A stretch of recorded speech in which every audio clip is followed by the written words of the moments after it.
Hampton Roads has a long-running high school and college sports tradition. It's time to give them the spotlight they deserve. This is 757 Sports Talk. Here are Matt Hatfield and Coach Ed Young.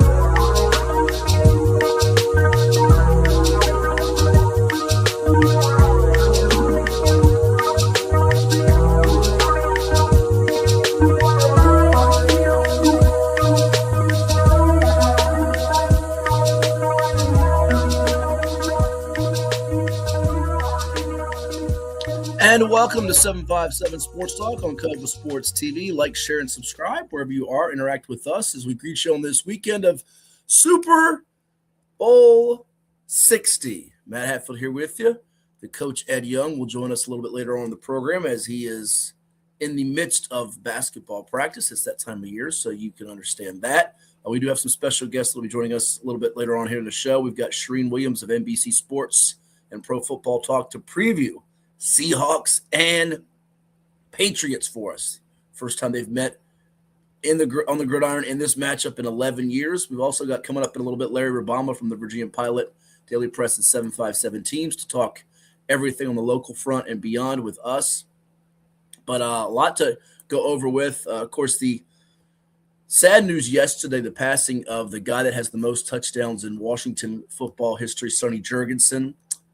He was a great one well before a lot of the audience that's out there probably got a chance to watch him play. Still holds that record for TD passes. Only got to throw more than 30, which is hard to believe with all the quarterbacks that have come through over the years. The Joe Theismanns, the Doug Williamses, even the Brad Johnsons and Jane Daniels, who you thought might threaten that record in his debut. So rest in peace to one of the all-time greats who could really sling it. Back when he got a chance to play for the Eagles, then played for Vince Lombardi. On the coaching front locally here, we can tell you about Alonzo Coley, new head football coach of the Phoebus Phantoms. We're going to actually be joined by Alonzo Coley probably next week on the show. He couldn't make it work for today, but Alonzo is the new head man of the Phantoms of Phoebus High. Takes over for Jeremy Blunt. Of course, Alonzo coached most recently at Woodside High School in Newport News. Also coached at Kecoughtan, but he's now the new head man of the Phantoms of Phoebus High. So it'll be interesting to see how that shakes out as Phoebus. They've been a factory. It's amazing their string of success, all the winning seasons they've had, championship pursuits. So Alonzo now at the helm over there in Ireland Street. He also was a part of a number of state championships over there at Phoebus as an assistant coach with the late, great Bill D and Stan Sexton, as well as Jeremy Blunt. So it'll be interesting to see how that all works out in the PD, where Phoebus slightly fell off this past year. Didn't fall off a ton, but we know that they're always in the limelight, it feels like, when it comes to their football program and competing for the championship. We are getting hot and heavy now with high school basketball as the playoffs are just a couple weeks away. Regionals are set to start in 13 days, as hard as it is to believe that the playoffs are going to begin literally that soon. 13 days. There are a couple of showcases going on. One at Petersburg High School today. It's the Lawson Classic. Headline matchup for that. I thought I had the graphic on me. I could put it on the screen, but I don't. But the headline matchup, the nightcap, the host school Petersburg taking on Patriot, who we've got in the top 5 in our Class 6 rankings on Virginia Preps, only behind Lansdowne and Westfield, in fact. And then you have the War Classic over at Nansemond River High School in Suffolk. Those matchups involving Norview Peninsula Catholic. You've got, I think it's J.R. Tucker in Western Branch. Maury is playing Princess Anne. And the nightcap around 7 or 7:30, I know, is the host school, Nansemond River, taking on Denby. So a lot going on there. And then on the basketball coaching front, we mentioned about Alonzo Coley in the Peninsula District for football making a move. We can tell you, we got the word last night. Good friend of the show. We've had him before. I'm sure we will have him on again, but that is Craig Brehan of Bethel, informing us that he is going to retire after this season. So Craig Brehan has been doing it for an awful long time at the helm of the Bethel Bruins. This is going to be it for him. In fact, I think it's 30-plus seasons he's been at Bethel. Had a 1-year hiatus, dean of students as well. He's going to remain at dean of students after one more year. But we wish him all the best, as this is his swan song at the helm of the Bethel Bruins there in the Peninsula District. So this is his final time on the sidelines this year as they're going to be getting one of the final seeds in Region 5B. But a lot happening out there. We want to get your Super Bowl picks. Let us know who you got in the big game for Sunday, Seattle and the New England Patriots. Let us know your pick, and we will pop you up on the screen during the show here and let you have a chance to talk about all that with us. But we will take a quick timeout, and when we come back here on 757 Sports Talk, we've got Larry Rubama from the Virginian Pilot, Daily Press, and 757 Teams to chat everything on the local sports front with all of you out there. We'll specialize on high school hoops, but Larry also dabbles in some other things, including the big news last week, Keyshawn Davis getting the win on the boxing side of things, and also get his thoughts on signing day just wrapped up here for high school football. A lot of athletes across the 757. It is 757 Sports Talk. You can always like, share, and subscribe and interact with us here on Cova Sports TV, and we'll be back in just a moment. Stay tuned. What makes a life a good one? Is it our adventures? Or the friends we find along the way? Is it the challenges we conquer together? Maybe it's the people's lives we touch every single day. So, what makes a life a good one? You'll have to figure that one out for yourself. What is more? Is it more reps, more strength, more stamina? We say it's all of that, but it's greater than just what's in the mirror. It's about improving your mental and physical health. More is a feeling of achievement, fulfillment, confidence. It's looking better, feeling better, being better, and it's our mission to get you there. Because here, you are more. One Life Fitness. Portco is your local nonprofit organization dedicated to economic empowerment through employment for people with disabilities. We focus on abilities, not limitations, providing on-the-job vocational support. Find your pathway to employment. Contact us or learn more at portco.org.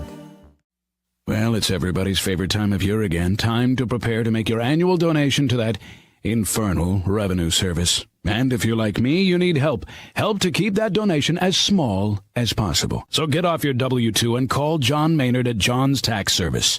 455-6763. It's 757 Saturday Sports Talk with Matt Hatfield and the one and only Coach Ed Young. Every Saturday morning at 10 a.m. on Cova Sports TV. From high school football and basketball to the NFL, MLB, college sports, and the NBA, if it's making headlines, they are breaking it down. Bold takes, big-time guests, and a few laughs, especially at the expense of that basketball coach, Ed Young. Catch it on Cox TV and YourView, and don't forget to like and subscribe on YouTube at Cova Sports TV. Hampton Roads has a long-running high school and college sports tradition. It's time to give them the spotlight they deserve. This is 757 Saturday Sports Talk. Here is Matt Hatfield. And we welcome you back to 757 Sports Talk. Like, share, and subscribe, and interact with us here on Cova Sports TV, wherever you are, as we have a special guest with us. He is a longtime sports writer for the Virginian Pilot, Daily Press, 757 Teams. You can find it online at pilotonline.com. As well, our good pal, Larry Rubama. Happy New Year, my friend. I guess we got to still say Happy New Year. It's February now. But how's things? Happy New Year to you too, man. Happy New Year to you. How you doing, man? We're doing well, other than the sore throat, having to use the lozenge, get through this time of year. I've got an ODU women's basketball game later today. Ed's in practice, so we moved the start time of the show that's usually around 10 o'clock up today.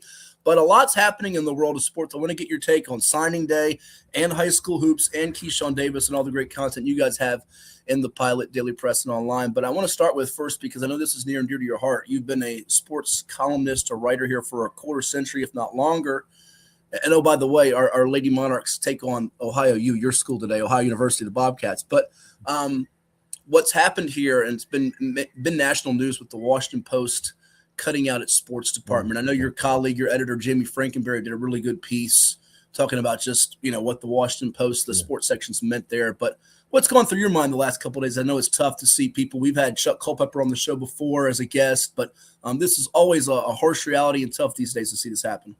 Yeah, it's real tough. I grew up in the D.C. area, and so the Washington Post is what got me into becoming a sports writer.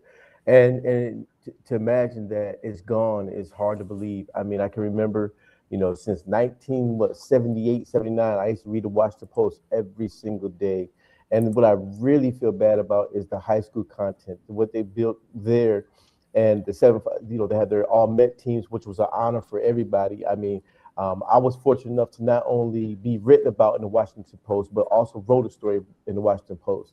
And that was my highlight of my career, the fact that I wrote about the I forgot the brothers' names now, but the track guys, the track brothers. And so to now have that, man, I don't know what area is going to do. I mean, there's some other sites that are out there, but there's nothing like the Washington Post. I mean, you say your name was in the Washington Post, it meant something. And now all these other athletes coming up won't have that privilege to be in the Washington Post. And just the content they gave you, it wasn't just about game scores and highlights, but it was about some of their in-depth stories as well. So it's hard to believe. It's hard to believe. Yeah, I mean, we see cuts happen all the time, and you've been in this industry here now for so long, and you guys have withstood the test of time, whether at the Pilot. It's a credit to you and your staff, your colleagues, and the people behind the scenes that put in a lot of the blood, sweat, and tears and the thankless hours that go into it, because you hear more often the criticism of why you didn't write about so-and-so as opposed to the praise of the in-depth stories you can do. We both know this in this profession. But as you watch this new media kind of unfold here and things, and it's different now with social media. I mean, there are some pluses, but there's also some cons, and you shake your head at times because everything's so instant now, and it's changing before our eyes every day, every second, every minute, isn't it? Yeah, the saddest part to me is, you go to games now, and I can remember when it was just be me, you, and maybe people, maybe another person. Now you got about 20 people on the sidelines, and I'm wondering where's their content being published? Where's it? I don't see it online. You know what I mean? They never hit on the issues. It's all about highlights and stuff like that. And I think what's even worse though is, I got into this business to tell other people's stories, and that's one thing. I don't see anybody talking about, okay, this player is a great player, but what's his background like? What's he about? Or the issues that come up. It's always about the highlights, and it's frustrating because it's like that's what people seem to be wanting. But I'm going to hold true until I can't do it anymore to make sure I tell the story behind the story. Let people know who these athletes are, the issues that are going on, the things that people are talking about, and it's not just about the games. It's unfortunate because everybody wants those quick hits, and that's not what it's about. It's about telling stories. Amen, brother. That's absolutely right. And what's crazy is that, and you saying that, it's so true because now, and this is a time of year where people, they're diehard Washington Nationals fans. They want their spring training content. The Commanders getting ready for the draft off season. All that goes now away with just AP wire. And there's nothing against the AP wire and things of that nature, but it's so hard to fathom what's happening. But again, we done our very best to those that are affected by this, the ones that have been longtime sports writers that dedicated their entire professional careers with it. Let's now delve into, before we get to the high school basketball, let's start about. Let me ask you, I want to add one more thing on that too. It's going to be interesting. So many times I don't think people respect what we do, and then when it's gone, what are they going to do? So I'm interested. A lot of these coaches who gave some of these reporters hard times now, when they don't have anywhere to put anything now, what are they going to say now? A lot of them have that social media space to put things, but that can be a as I always joke about the Rain Man comps people say with me, I said that can be a blessing and a curse. That can be a good thing and also a bad thing. But let's look back for a second on the high school football front. I know we just had signing day, and I think you wrote the piece about Michael Vick's class at Norfolk State, which seems to got more local talent this year. You can hit on that, but the season just concluded, Larry, with the championships. I think we expected Oscar Smith to complete the back-to-back in Class 6, which they did. We anticipated Morey would be in the driver's seat to get a three-peat, which they did, and it doesn't diminish those accomplishments for Doreen McCain's Commodores, Chris Scott's Tigers. But the real surprise to us all was what Lake Taylor did from 3-7 to championship. I'm not sure it was on your bingo card to see Hank Sawyer win another ring this year the way he did, and to have Keon Johnson, well-deserving of Tidewater Player of the Year, to go from really an obscure, unknown name to the top of the mountain. Now, tell me about just what that year was like, because, again, I think that was sort of the story of the year. While Morey and Oscar Smith are certainly the great teams, what Lake Taylor did surprise a lot of folks. Without a doubt, and Hank Sawyer, what I love about him is, he does the old school way. He's not just a football coach, but he's a lot of these guys' father, mother, uncle, whatever. And to see him hold fast to not only what he does as a coach, but also his faith in God and how it's gone down to his athletes. He's preparing for kids, not just for college, but for life. And I went to every time he has a signing day. I don't care if he doesn't have Division I players. I'm going to be there because I know what it means not only to those kids, but the program, to those families, and what these kids are doing. He's put these kids on the line. They had a lot of kids going Division II, Division III, and I was so excited for them. But he gives his heart, man. It's a passion for him. It's just not about winning games. It's about, establishing a program and putting these kids, making it better for them in life. And I think people need to see that. I heard all the grumblings, when he went through last season, and people talking about him. His time is over. His time is over. I know he kept hearing that all the time. He said, okay, just wait a little while and look what happens. Not only does he turn the record around, but he wins a state title. And to see those guys going on to that next level now, I'm excited for him. And man, Hank, man, people don't realize, man, this guy's been around. He knows it, man. He knows it. And his faith is amazing. And you see what happens when you got people believing not only in yourself, but also in God, and see what he did. So I'm so happy for him. So happy for him. Yeah, I couldn't because of all my travels and things and so forth. I couldn't make it over there for signing day, but we did have him on the show. He cracks me up every time talking about. He was joking with Ed about his. I'm going to get there to the Smithfield game. I watch everything closely. Hank pays attention to everything closely, but you really cracked me up. You put up the video of him. He was singing for his guys, right, on signing day. How about that? Man, it was so great. It was, and he did it, and it's not the first time he's done that. But something just said, you know what, man, Larry, hit record. And he sang that song, boy, and I played it for my wife, and she was like, man, who's that singing? I said, that's Hank Sawyer, the coach over at Lake Taylor. And he sang that song. He had some people getting ready to shout. We was in church. We were in church. We were at a Saturday. We were at church. So it was awesome, man. It was a great, I'm so glad there, and to catch him in that moment, because that was him for real. And he sang that song. Yeah, that's so great, and no doubt about it. Maybe his album will be coming out soon. On the signing day piece, anything really jump out at you or grab you? We know about some of the big names which you guys have in your top 50, the Travis Johnsons of the world going to Michigan, and some of the bigger names. But certainly, it looks like Norfolk State is starting slowly after a rough year in year one, the debut for Michael Vick, to get some of the local players to stay home. And I think that's so important. A lot of the guys said the same thing. They say, hey, you know what? I want to try to make that change in this program. And I don't know if anybody's been seeing on BET, they're doing a big Michael Vick experience type thing where it's 8 episodes. And the first one ran on, I believe it was on signing day on Wednesday. And here, he knew it was going to be tough, but I don't think he realized it was going to be that tough. And to see that going on, he's got a lot of kids coming in there. Now it's going to see what can they do with it. I tell you the one thing, I do that top 50 thing every year. You never know who's going to come in, who's going to fall out. And I bet you it was at least 10 other kids who signed with Division I schools. And I'm so happy for them, and there's a lot of kids in that top 50 who didn't for whatever reason. And I think the other big thing that I saw too that I enjoyed, Bobby Rome, Chicago State, did a first-year program. First time the Windy City is going to have a Division I football program, and he's got a bunch of kids from this area going there. He knows what the 757 is all about, and so seeing all those players going to him, it was a good thing. And you're seeing the Norfolk States, you're seeing VMI, a lot of these other, William and Mary's getting a lot of kids from here, so it just shows how rich this area is. But the other thing to it, I got a column coming up on Monday talking about how the whole signing day thing is changing. And talked to DeRee McCain about it. And, he went to a clinic, a 3-day clinic down in Charlotte, and talked about how it's changing and how he's got to now prepare his parents and his players for this new change. I mean, there are a lot of kids, it's not about signing these high school kids anymore. It's about signing these kids who are in college, jumping into the portal, getting experienced college players now. And so it's going to have an effect on our area. I mean, we had a lot of kids that signed on signing day, but it's going to affect our kids. It's going to affect our kids. And it was just, him talking about getting ahead of the curve, getting ahead of it. And you can't complain about it. You got to adapt to it. And that's what the story is going to, it's going to be a column. It's going to be in Monday's paper.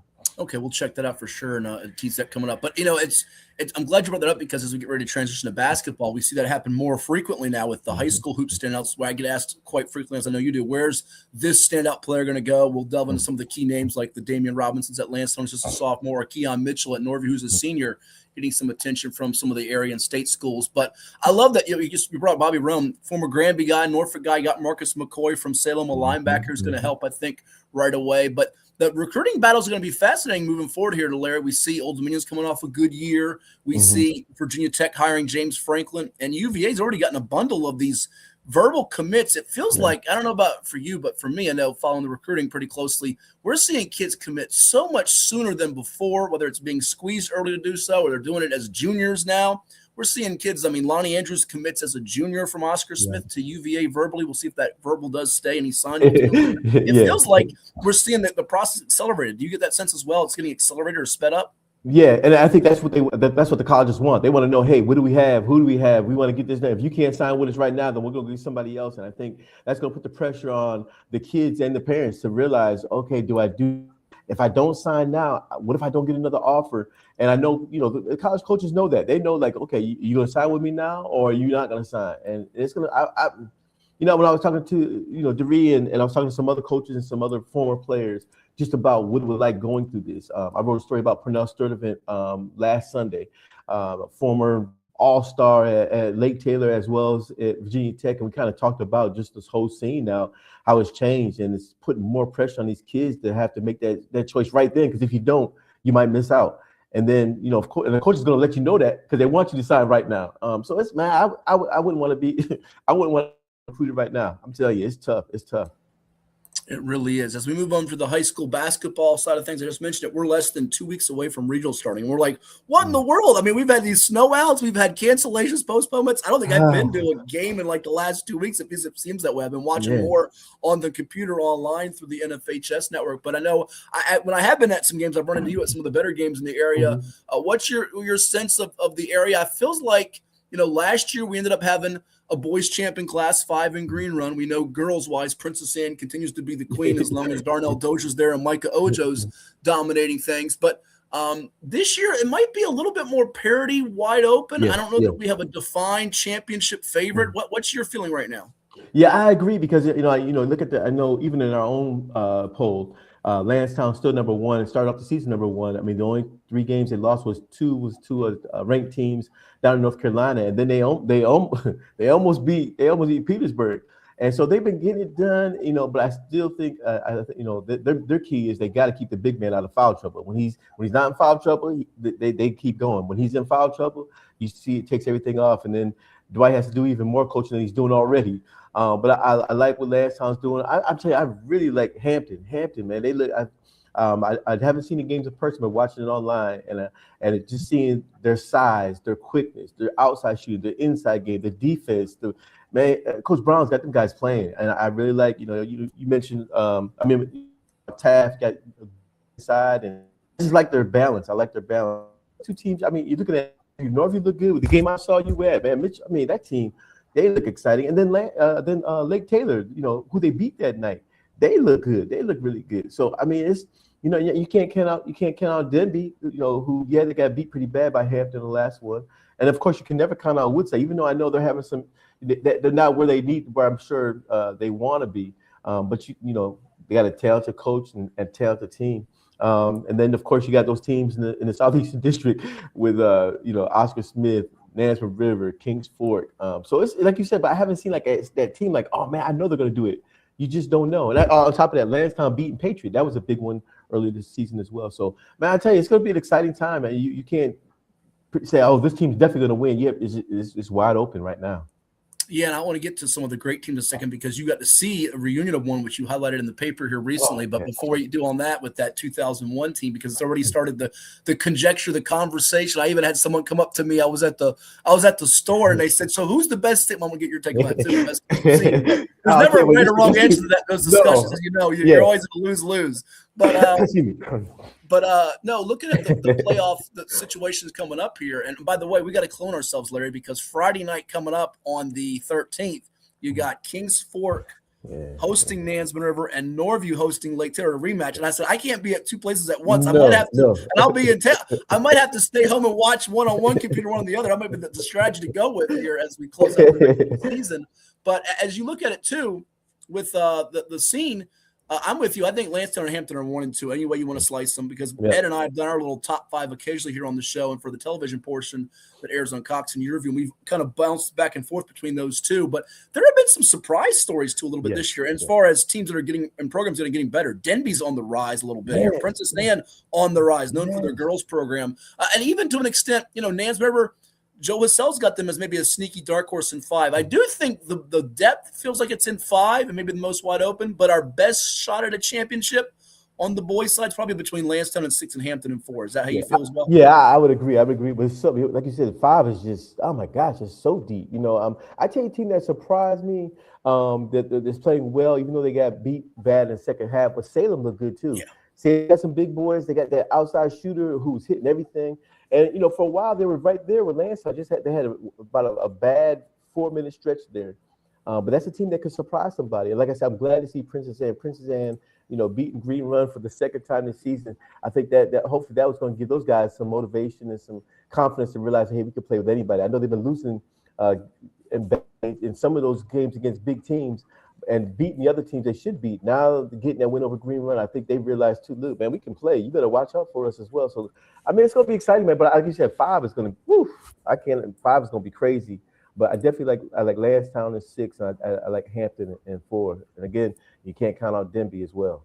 Yeah, I'm with you totally. And Salem, you're absolutely spot on. Lloyd Deloach, they've won, I think, 8 of 9 here. If they beat First Colonial on Friday night, they got some key games to close. They got Green Run and Kellum next week, which will be important games for seeding spots in Region 5A. Going back to what I teased there a moment ago, you were at that 2001, the reunion of the Salem team led by John Gilchrist. They had so many talented players, including our pal Zon Burton, who's now an assistant football coach at Duke, and Bill Cochran, the legendary coach whose son is now coaching the area at Norfolk Collegiate. And by the way, speaking of the private schools, I think that's a lot of parity there too with the Catholics, the Norfolk Collegiates, the Peninsula Catholic, no dominant team. But tell me what that was like. And I'm sure you get peppered with who's the best team you've seen covered. The 3 that leaped to mind for me, and that was a little bit before I started that Salem team in 01, but I do remember them with Gilchrist. The 2 that right off the bat was Norcom's back-to-back team with Dorian Finney-Smith leading the way, and the Woodside back-to-back team led by Calvin Baker and Stephon Welsh that John Richardson coached in 2004-05. But we've also had, I told people, we've had a lot of teams that didn't win the championship that I thought would have been in that conversation, but they get left off because they didn't win the championship. Right.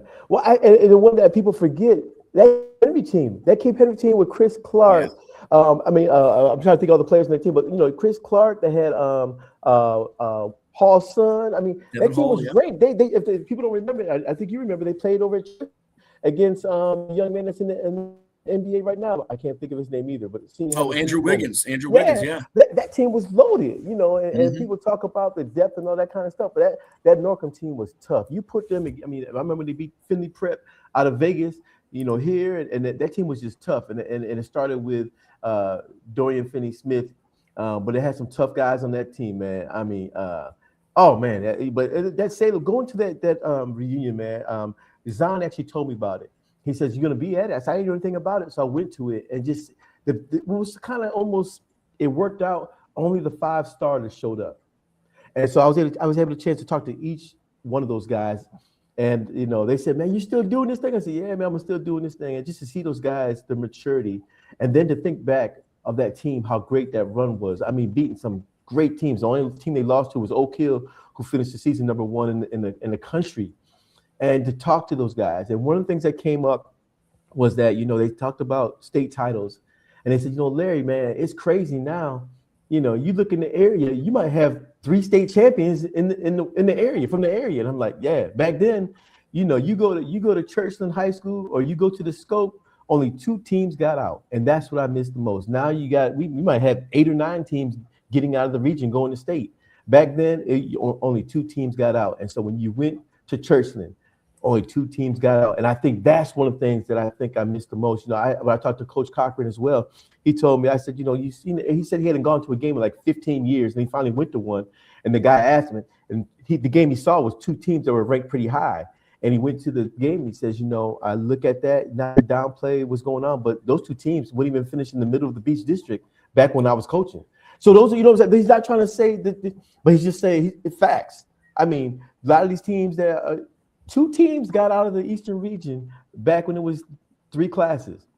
And no, you make a great point. You do. You do. Hey, do you mind if I take a quick break and bring you back? Because I want to ask you about the playoffs, and I also want to, because I just had someone that messaged in on Facebook ask Okay. Larry about track. So I want to ask you about track, and I also want to ask you about Keyshawn Davis. So hang on with you, don't mind, with Larry No Rubama, problem. the Hall of Fame, Hampton Roads Sports Media Hall of Famer, with us here from 757 Teams, Pilot Online, Daily Press, and the Virginian Pilot. We'll be back in a quick moment after this break, and we'll hear from a couple of sponsors that make it possible. You're watching 757 Sports Talk here on Cova Sports TV. For any athlete, making it to the top sometimes comes with a few steps back. That's why parents count on CHKD Sports Medicine, advanced diagnostics, treatment, and rehabilitation for sports injuries, just for young athletes like yours. With convenient locations across Hampton Roads and a whole team of experts here to keep your favorite player at the top of their game. CHKD Sports Medicine. Learn more at chkd.org or call the CHKD Sports Injury Hotline. Cova Painting. We don't just paint, we transform spaces. Visit covapainting.com or call 757-550-7357 and mention the Sportsplex for 10% off of projects over $1,000. What's up at DQ? Oh, just the best deal ever! The $7 bacon cheeseburger meal deal. Bacon cheeseburger for a limited time, plus fries, drink, and a sundae. Yeah, this is not the time to be modest. It's all full size for just $7. And there's bacon on that burger. The $7 bacon cheeseburger meal deal. Now, for a limited time on the $7 meal deal lineup. Only at DQ. Happy tastes good. What does happiness mean to you? Being in the ocean with you, watching you catch super fun waves. In Virginia Beach, happiness is breaking barriers and savoring the sunshine. I couldn't pick a better place or a better person to be with. This is what makes me happy. Happiness is going all out. And taking it all in. Here, happiness is whatever you make it. Find yours in Virginia Beach.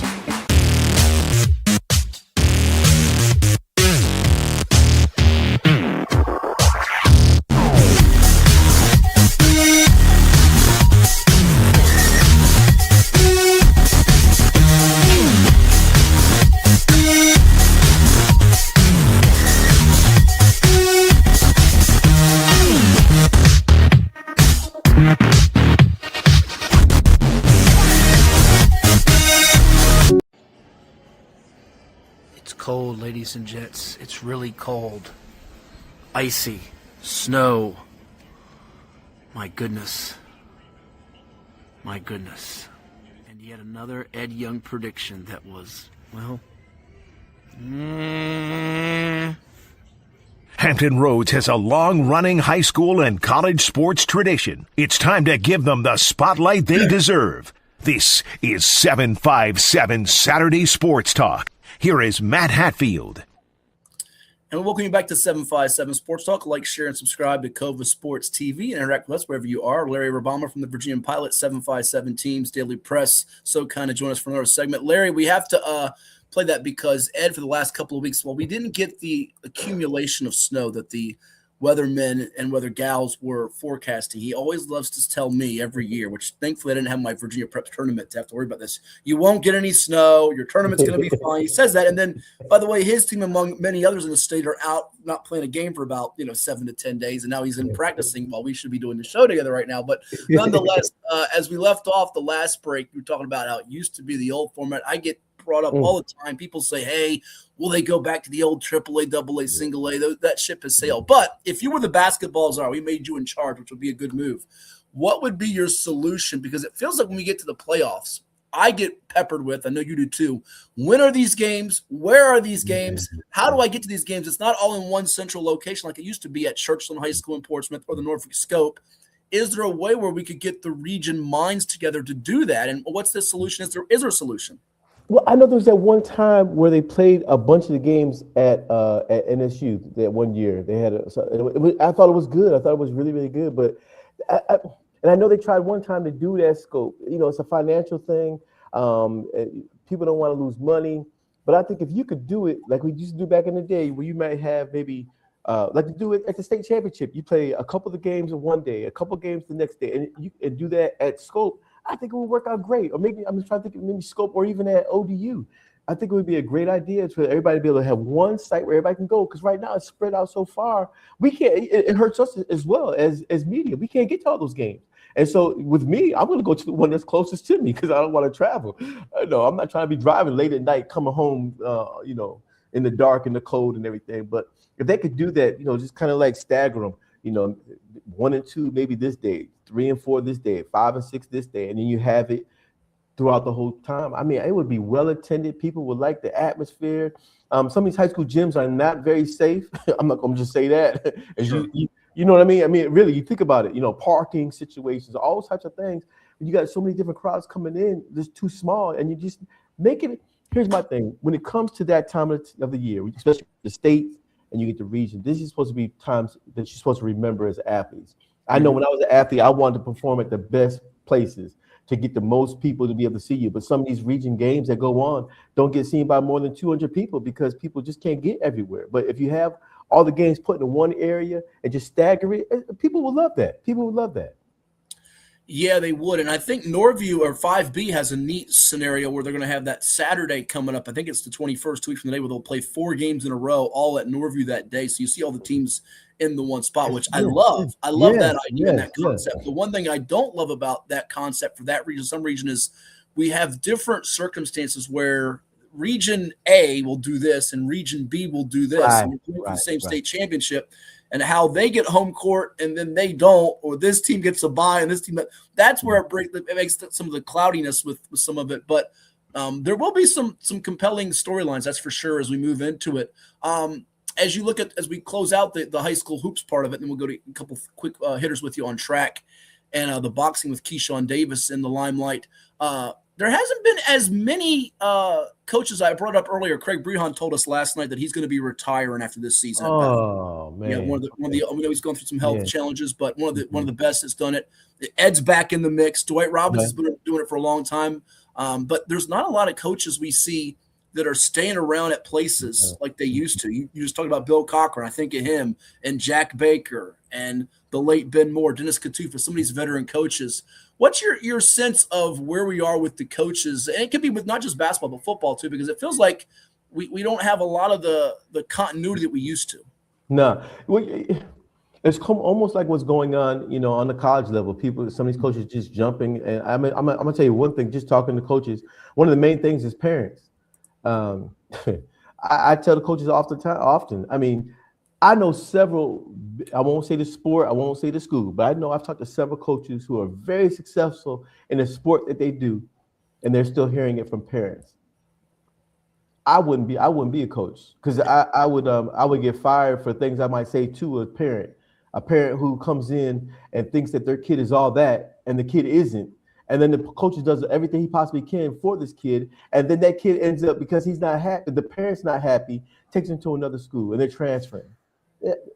Coaches ain't trying to deal with that. Coaches is enough is enough. Yeah. No, but it's so true. That's why you admire what the guys like the Hank Slurs and Lake Taylor in football, Dwight Robinsons, the Darnell Doziers at Princess saying, the Craig Breons have done to stay in this profession 20, 30 plus years. You don't get a lot of pay in terms of your stipend, and it's pretty thankless at the end of the day. No. And then you hear more of the complaints like we do with the writing we joked about earlier with the sports writing. Why don't you write about this, or you didn't write about so and so? You hear more about, well, how come this kid that played for you didn't get to this certain college, as opposed to, like they have the magic potion or wand to determine whether that kid's going to play at, Virginia Tech or Penn State or exactly. But I brought up, we had a guy ask us earlier, he's a Smithfield fan, asked Larry about what's the latest with track. I guess their boys team was indoor track district champs, and I know you were at the Virginia Beach Sports Center here in the last month or so, right? Yeah, man. Oh my gosh, I've covered every great track athlete to come out of here since 2000, and I'm telling you, Sophie Rambo over at Grassfield is amazing, and not only is she amazing as a track athlete, and this is a high compliment to her, she's a better person than she is a track athlete. This young lady set the national record in the 500. This lady is ranked in the top 5 in the nation in the 300. She does everything. She does it with a smile. She does it with grace. She's it. She is it, man. And I had the privilege of covering Grant Holloway through his high school and college career and professional career. And this kid, man, she's amazing. She's amazing. And then another one, the Rose family. They got another one. Their one daughter, Michaela, she ran the LSU's All-American, all that. Now she's sister. I'm gonna mess her name up, McKay. I'm not sure, but she's a senior at National River, and she's ranked in the high jump. She's ranked in the triple jump. She runs the 500. She runs the hurdles. That Rose family, every year they just keep producing talent over and over and over again. But again, track. Every time I think, okay, we've seen the last great person to come out of here in track, another one comes, and they just keep coming, and it's great to see. Last year with the kid from Bayside, shocked the world, and now he's down in South Carolina. So it's track is good. Track is good. I was just about to ask you how Andrew was doing, the young man from Bayside, South Carolina, because I got to MC the Virginia Beach Sports Club Jamboree the last few years. Got that privilege, and he got the male athlete of the year again. I know he's done well, but it sounds like that Rose family is like the Finney Smiths. They produce athlete after athlete after athlete, and the Roses keep doing it every year, huh? And this is the last one. Okay, so I can't wait to see what she's gonna do. But in terms of Salvador, I know he had not run a track meet as of yet when I covered that event out at Virginia Beach. He did have a track meet. I want to say it was last weekend, but I don't know if they had it because of the weather. So I'm glad you said that. I'll post something on X. I almost called it the other word. I'll post on my X when I find out what he did. Yeah, thank you. Appreciate that. So, and listen, people still call it Twitter, X, whatever it is, but they can follow you on the social media platform at LH Rubama, and of course all the work that the Pilot and 757 Teams does at 757 Teams on the Twitter or the X here. But before we finish up here, big boxing result last week. Keyshawn Davis, we touched on it briefly in the show, but you're more entrenched into the boxing world than we are, and it's good to see after the bad tastes of last year with not having the fight and missing the weight. It was great to see him have that moment, and now he's going to have another challenge perhaps down the road, right?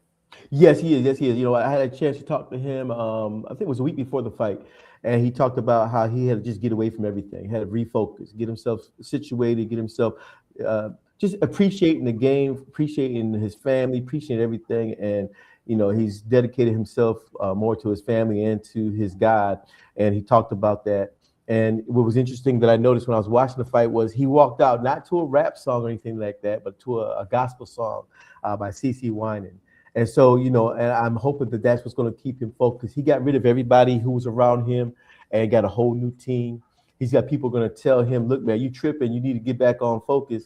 And he's got his brothers also to be right there. So, and speaking of that, the brother Keon and Kelvin will be fighting at ODU. I believe it's going to be in April. We'll have more on that as it gets closer. But he seems focused, man. He looked really good. Oh man, you saw no rust at all. He commanded that fight and was in the ring. And I remember talking to I forgot Lou Duva. I mean, not Lou Duva. Who's the guy I spoke to who runs Top Rank? I forgot his name.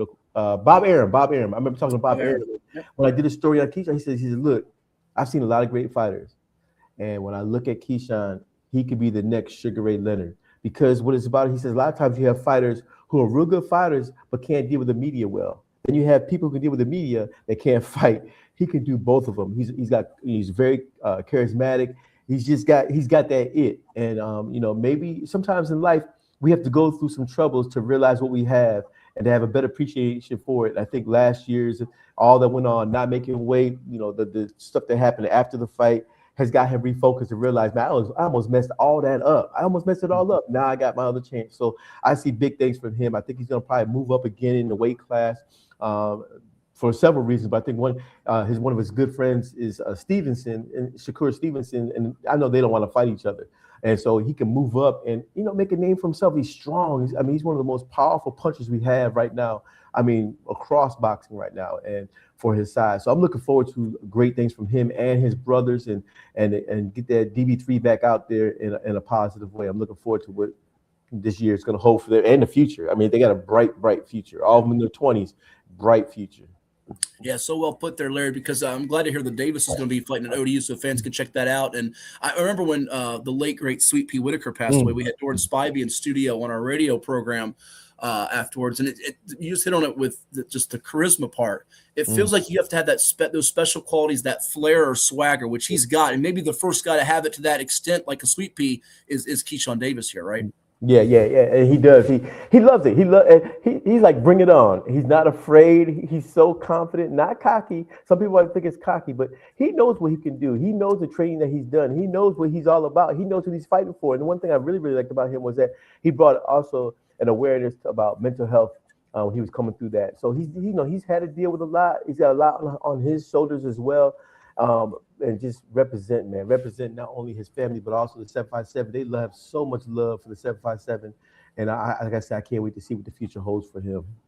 Tremendous. Well, you've been more than generous with your time today. We thank you immensely. I'm sure Ed will be jealous. Ed will be jealous. Anything for you, Matt. Hey, Matt, anything for you. Anytime you call me, Matt, I tell you are the heart. I'm gonna give you some your roses now. You are one of the. This area has no idea what we have in you. You're an incredible gift, man, and I appreciate everything you've done in this area. If you ask my wife, she'll tell you all the time. I see you the hardest working man I know, and I just appreciate you, man. Everything you do and continue to do, man. I really do. Well, I thank you immeasurably for that. Before I let you run, though, tell the folks what they'll see in the pilot and Daily Press coming up. I know you mentioned you got the story coming out on Monday, right? Yeah, got a story coming up on Monday. Going to be talking just about how the whole recruiting thing has changed. Of course, we got our high school basketball polls coming out, and trying to find some other things to work on for this week. I got a Black History story I'm going to be doing coming up in the next couple of weeks, and then in March, I got a column. I'm going to be writing a story about March is Colon Cancer Awareness Month. And I'm going to be talking about why men need to be getting checked and going through it. I lost a very close cousin of mine to colon cancer last year, and he's written a book. And so I said, I'm gonna write a column to just talk about that, because a lot of colon cancer right now is the highest death now for people 50 and under. Before they say go get a colonoscopy after you turn 50. Now people are dying before that. So it's going to be a column just talking about what I've gone through, what my cousin went through, and what people need to do to make sure they check on their health. No, I'm glad you brought that up, because we just had this on the radio with one of our ODU home games recently about the breast cancer with Bon Secours. We talked about it with the awareness. People need to get checked. Breast cancer, colon cancer, no doubt about it. It's so important. You don't want it to be too late and wish you had done it. So I'm glad to hear you highlighting that. Yeah. Well, he is the very best. He's a Hall of Fame writer and person, Larry Rubama from the Virginia Pilot. I appreciate you, man. Go Bobcats. Go Bobcats. I'm going to see the men today. I already got my tickets. I can't wait. Oh, see, that's right, because they're home today. Okay, we'll see if it's a split or a sweep either way for Ohio University or ODU. It was funny. I was joking with the women's announcer, but I see that they don't want us to write, which I didn't know this. You may know this. They don't write Ohio U. It's either Ohio or Ohio University. It's like, okay, I didn't know that. You know, some of these schools are very picky. Appalachian State's the same way. So I'm like, all right, I'll make sure I don't make any. I said, I got two good friends. I said, Larry Rubama and, Lynn Burke as well as an Ohio guy. Yeah. I don't want to make you guys angry. So look forward to seeing you soon on the hardwood, and I will keep in touch, my friend. And keep doing what you're doing, man. Appreciate you, man. Thank you. That's the one and only Larry Rubama, our guest here. We'll take a time out. We got more coming your way, including Charean Williams of NBC Sports and Pro Football Talk. And the coach, Ed Young, will come before our show is out, because he's going to finish up practice, we think, right here on 757 Sports Talk. You're watching on COVA Sports TV. Now, those that help make it possible, stay tuned. Did you know that the minimum limits in Virginia are $30,000? $30,000 is a lot of money on an individual basis. But if you're involved in a personal injury matter, that's not enough. Here at Williams Lloyd's, we're happy to provide a consultation on the amount of coverage you have in your vehicle. It can be confusing. Not many people understand it. You know you need to have it, but do you have enough? Give us a call today at 757-547-5555 so we can help you prepare in the case of an automobile accident or any other personal injury matter that you or your family may find yourself in.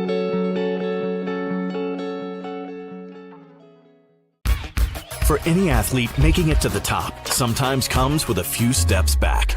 That's why there's CHKD Sports Medicine. Advanced diagnostics, treatment, and rehabilitation for sports injuries, just for young athletes like yours. What's up at DQ? Oh, just the best deal ever. The $7 bacon cheeseburger meal deal. Bacon cheeseburger, fries, drink, and a sundae. No time to be modest. It's all full size for just $7. Right now at DQ. Happy tastes good. Well, it's everybody's favorite time of year again. Time to prepare to make your annual donation to that infernal revenue service. And if you're like me, you need help. Help to keep that donation as small as possible. So get off your W-2 and call John Maynard at John's Tax Service. 455-6763. As a banker at Town Bank, we believe that people bank with people, not with banks.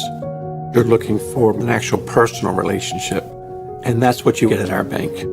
You get that person that gets to know you, gets to know your business, is there for you. I think that is what motivates us, what drives us. And the idea that we are trying to serve others and enrich lives, I think is very true.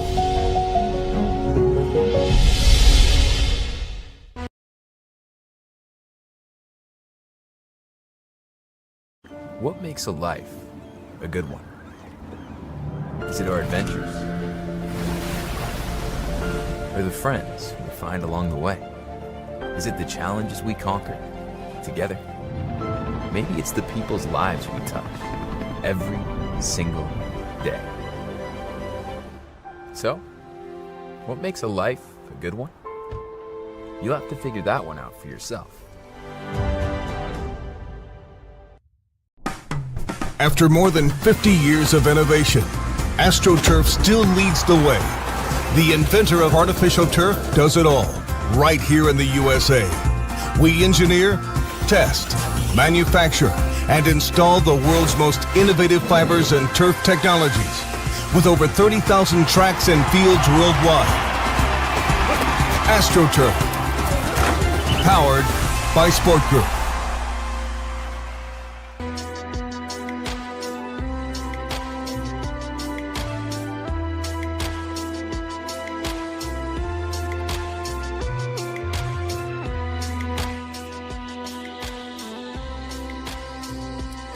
And welcome you back to 757 Sports Talk. Like, share, and subscribe to Cova Sports TV and interact wherever you are. We have a special guest with us. She's one of the best in the business when it comes to covering the National Football League for 30-plus seasons. You can find her on the X or the Twitter at NFL Charean, Hall of Fame voter and past president of the Pro Football Writers Association, writes for Pro Football Talk at NBCSports.com. Our friend Charean Williams. Charean, it's Super Bowl 60. It's a fun time of year as we put the finishing touches on the football season. How have you been? I've been good, ready for the Super Bowl. This is always a fun week, one of the best weeks of the year, and I can't wait for the game. Absolutely. A lot of people are just with you on that. It is Seattle and it is New England for Super Bowl number 60.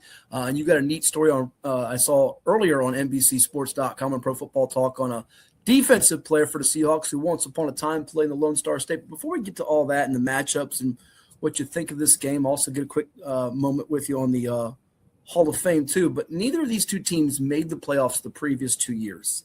Bigger surprise that Seattle's here or that New England's here?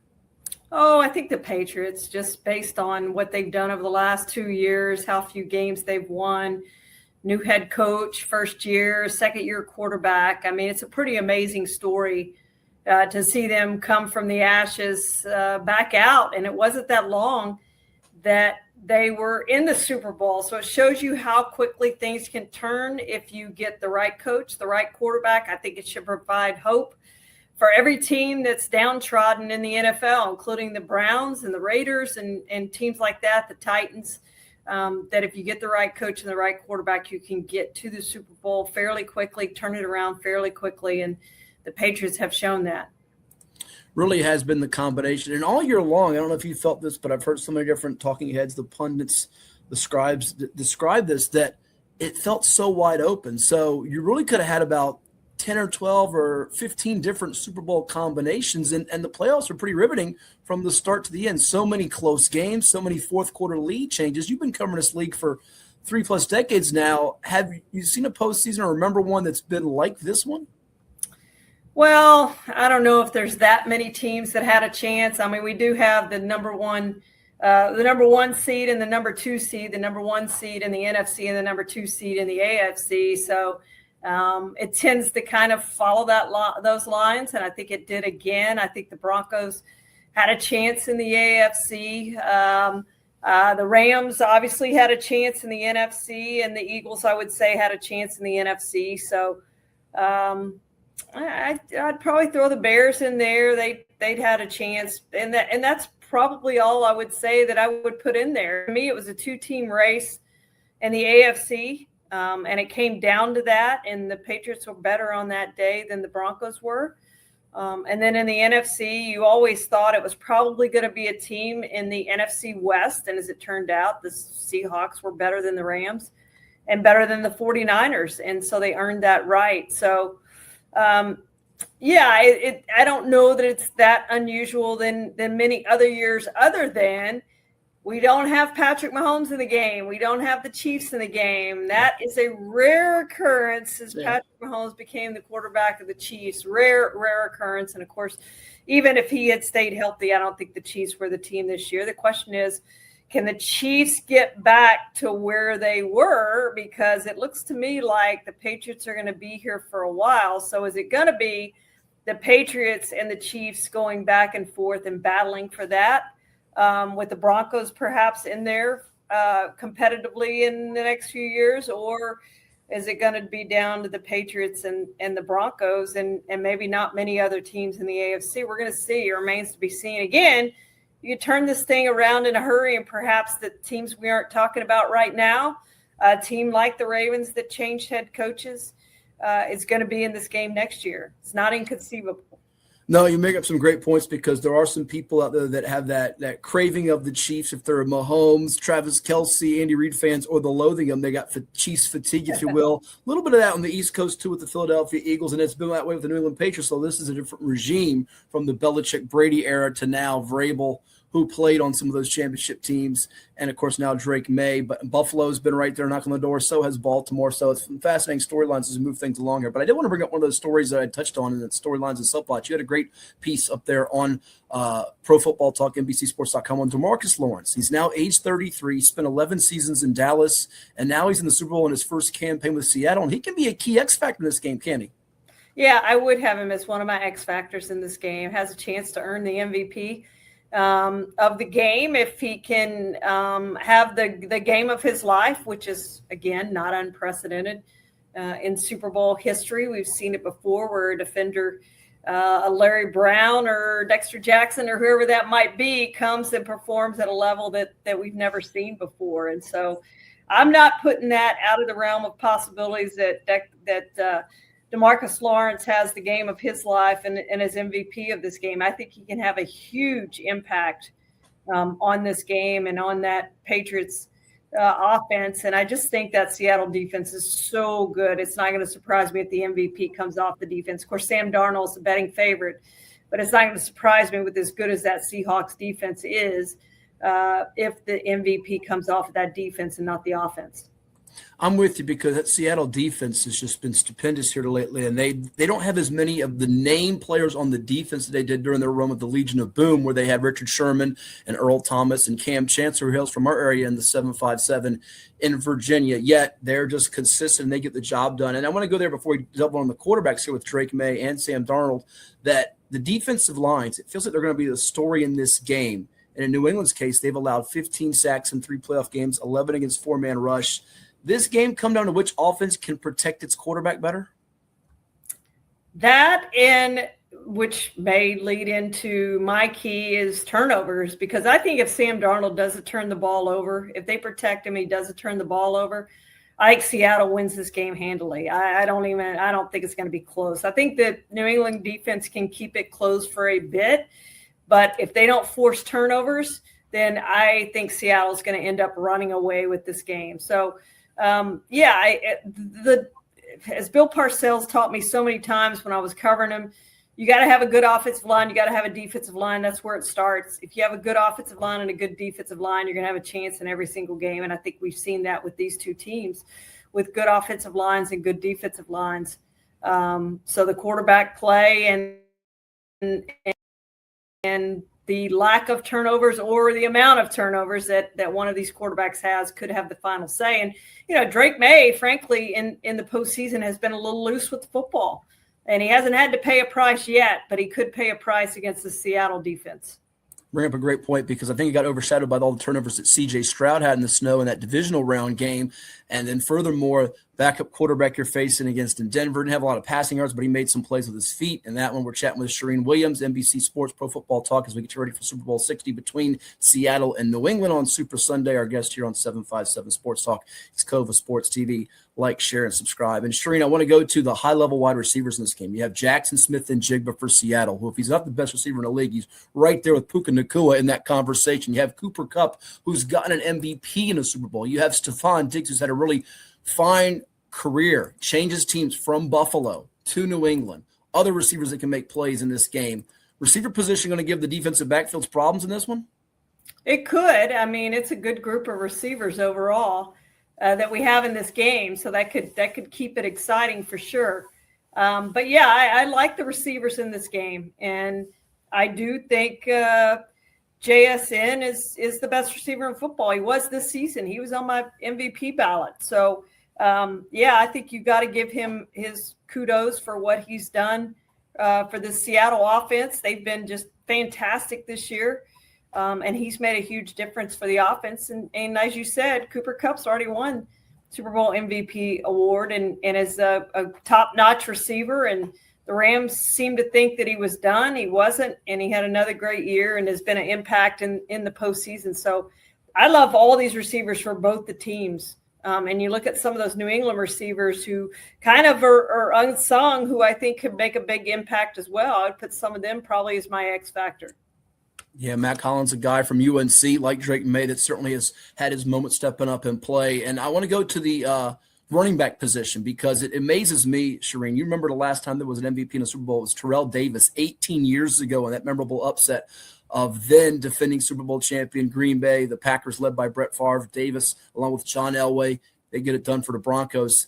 Is there a pretty decent chance in this era now where it's often the quarterbacks or big defensive players you touched on that either of the lead running backs, Kenneth Walker for Seattle or even Ramondre Stevenson for New England, could get MVP?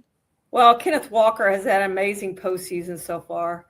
So I'm not going to rule him out. I think it's unlikely. I probably wouldn't put any money on either one of them having that big of an impact on this game, or Henderson for that matter, Travion Henderson for the Patriots. But Kenneth, if I'm going to pick one, I'm going to pick Kenneth Walker because I just think he's played so well in the postseason and has been such a benefit to that Seattle offense, especially after they lost their lead running back. He's kind of taken over that and just said, hey, it's mine.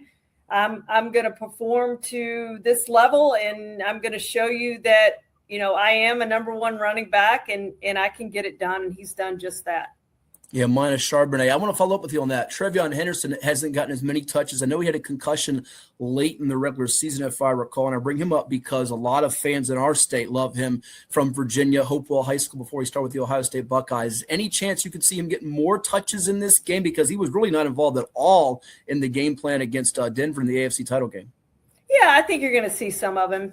You know, he's had another couple of weeks, and they've practiced, and I think they'll use him, and I think they'll all need all their weapons against this Seattle defense. I think they're going to need him. I think they're going to need Stevenson to step up. They're going to need these receivers to step up.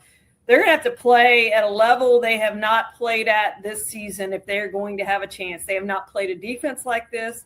They have not played a team like this. This is a totally different experience from anything they've seen this season. Now, they've had 2 weeks, and I think Vrabel is a great coach. I think he's got a great coaching staff.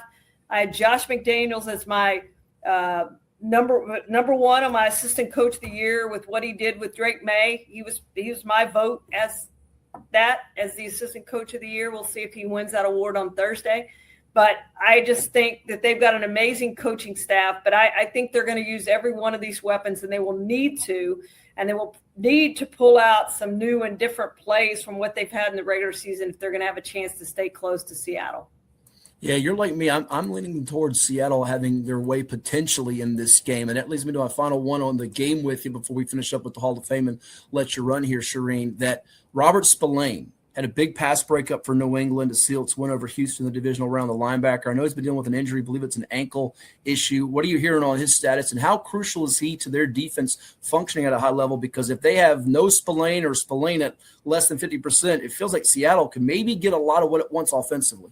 Yeah, he's a big key to that defense. The injury reports start coming out tomorrow, the official one. We got some last week, so we don't really know what those mean. We'll have a better feel for the injury reports this week. I think we're going to be watching the two quarterbacks, frankly, on those injury reports. Are they going to practice in full? Are they going to be limited this week? How's that going to work out for them? So I think that's a big thing to watch as well. But the injury reports are going to be key, and he's one of those keys that we're going to be watching this week to see how he practices, how much he practices. Okay, good deal. And lastly here, I know a lot of the chatter's going on around the Pro Football Hall of Fame, and it feels like so much is being made about who's not going into Canton this year, i.e. Bill Belichick and Robert Kraft. And some of us, not all of us, are losing sight of celebrating those that get in. So as a Hall of Fame voter, I'm not going to ask you to divulge your vote or anything with the process, but what's your feelings on how things are shaking out? Yeah, I'm fine with divulging my vote. I voted for Robert Kraft. I voted for Bill Belichick. So there's 5 in that category. There's 3 seniors, and then those 2, and those were 2 of my 5 votes. So I had them on my ballot. They didn't get in. It's unfortunate, especially for Bill Belichick. I think he should have been a first ballot Hall of Famer, and he wasn't. At least 11 people voted against him. I would think that the majority voted for him, but it didn't work out for him in his first year. I think he'll be a walk-in second ballot Hall of Famer next year.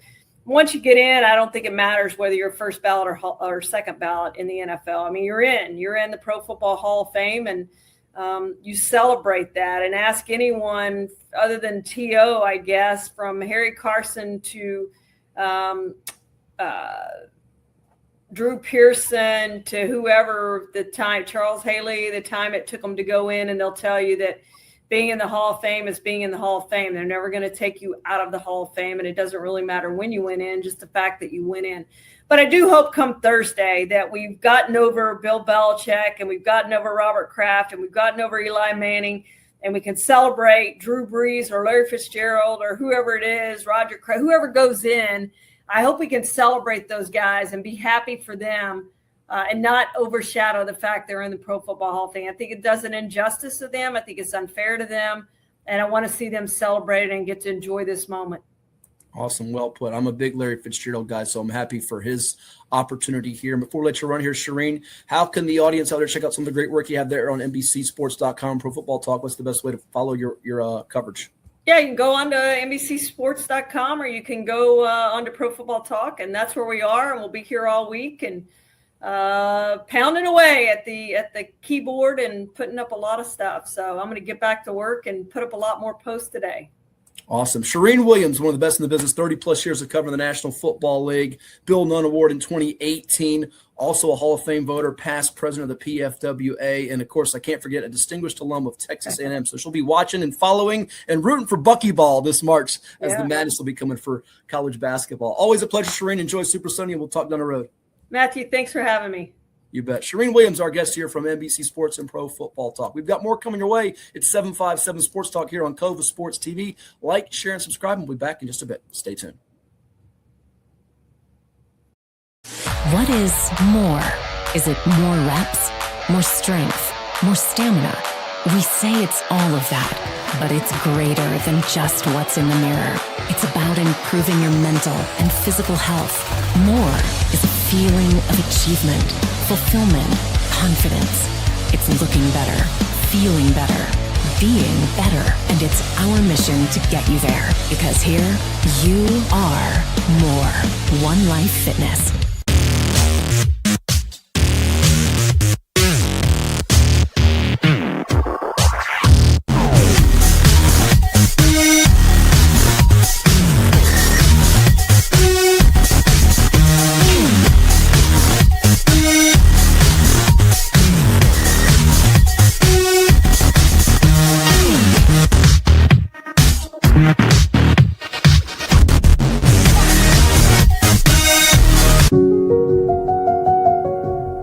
As a banker at Town Bank, we believe that people bank with people, not with banks. You're looking for an actual personal relationship, and that's what you get at our bank. You get that person that gets to know you, gets to know your business, is there for you. I think that is what motivates us, what drives us, and the idea that we are trying to serve others and enrich lives, I think is very true.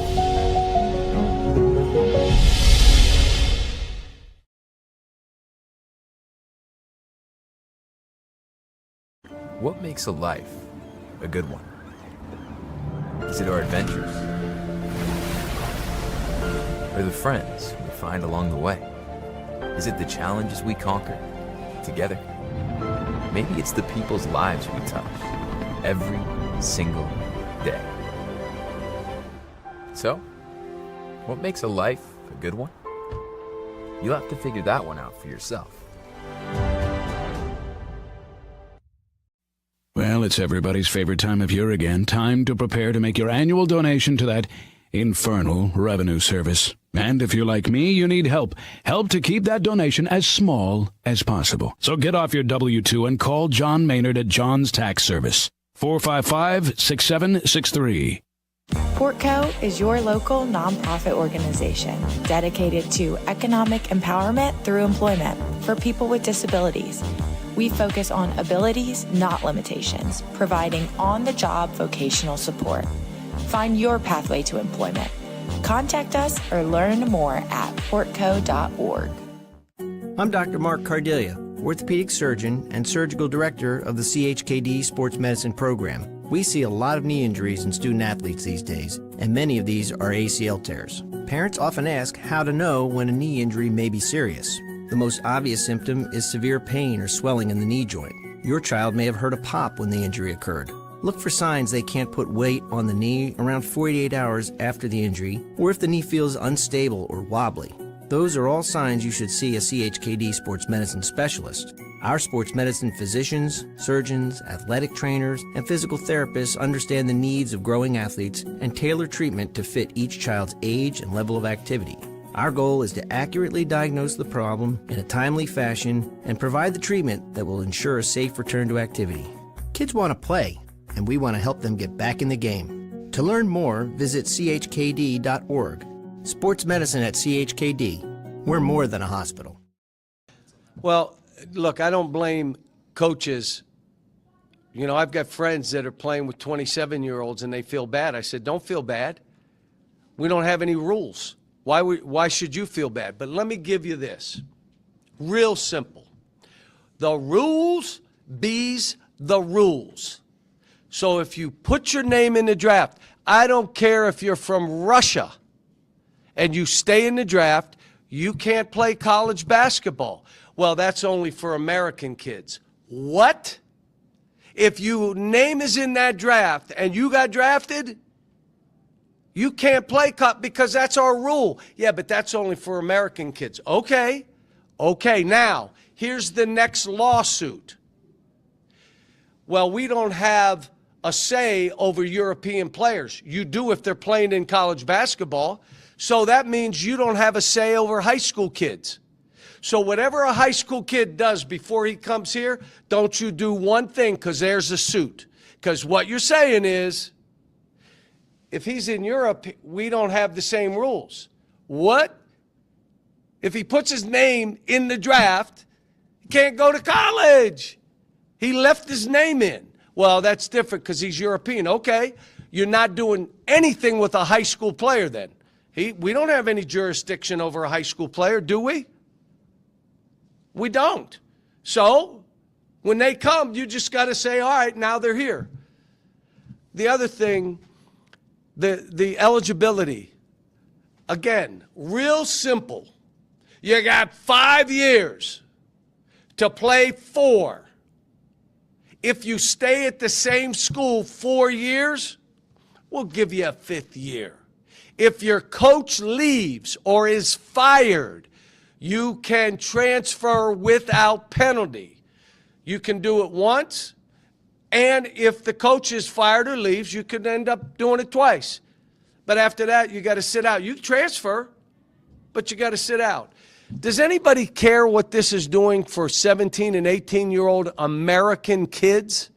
Do you know what this opportunity has done for them and their families? There aren't going to be any high school kids.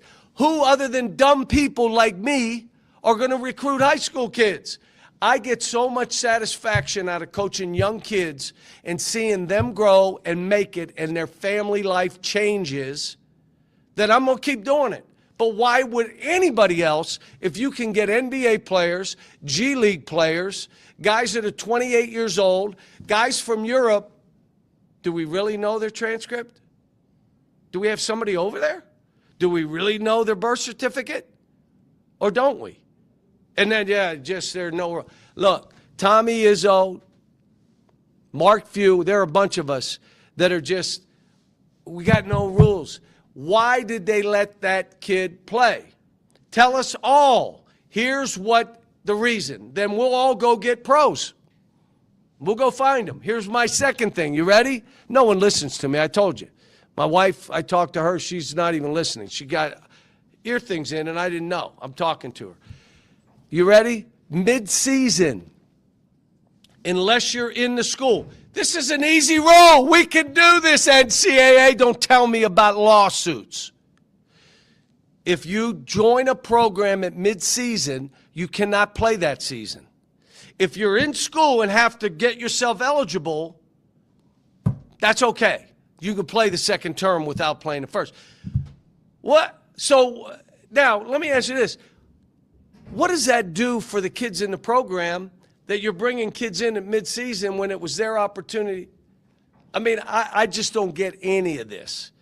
And again, Tommy, Mark Few, myself, we got my son, their sons are in this. I just want to help it before I'm out for my kid. I'm very selfish. But it's for that. But this stuff here, I just gave you what we could do. I'm going to give you one other. The collectives on our campuses, whether you're doing it through your media people, whatever, cannot be involved in recruiting in any way or transfers. But if a kid's on your campus for a year, give them what you want to stay. So we'll get more kids staying. How about this? It'll be great for them academically. They'll probably make more money, but they'll be academic. We're not going to have kids leaving after transferring 4 times. What's the percentage of kids that make the NBA? Unless you play for me. What would be the percentage? Like it's like 1% or less? That means 99% of the college players that are getting money, it's fugazi. Fugazi. Because they're getting 400, 500, 800, a million, and they're not pros. So now they have to go get a job after 4 stops. No college degree. No loyalty from the state or the program or anybody. You were a mercenary. Okay, now you got to go get a job. I don't care what a kid makes. It doesn't. But I do care what we're doing to young people. If all these kids could make $4 million, I don't care. But what we're doing by letting them have transfer at will. Transfer once. Coach leaves, you can go twice without penalty. But other than that, you got to sit out. Because now you get 3 years at one school, you're going to get a college degree. You can't be 30. You got 5 years. Clock is ticking. If you go pro, I don't care what country you're from. You leave your name in. You cannot play college basketball. If you transfer mid-season, can't play. You got to sit out. How about we just do that stuff? We can do it without having Congress and the Senate getting 60 votes. We can do that. Let them sue us on that stuff. I wish you wouldn't have asked me that question. Hampton Roads has a long-running high school and college sports tradition. It's time to give them the spotlight they deserve. This is 757 Sports Talk. Here are Matt Hatfield and Coach Ed Young.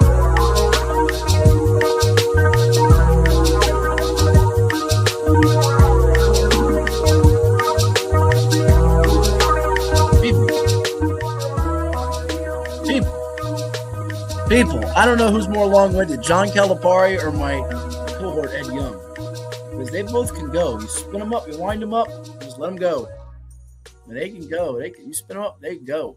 They can go all night long. They really can.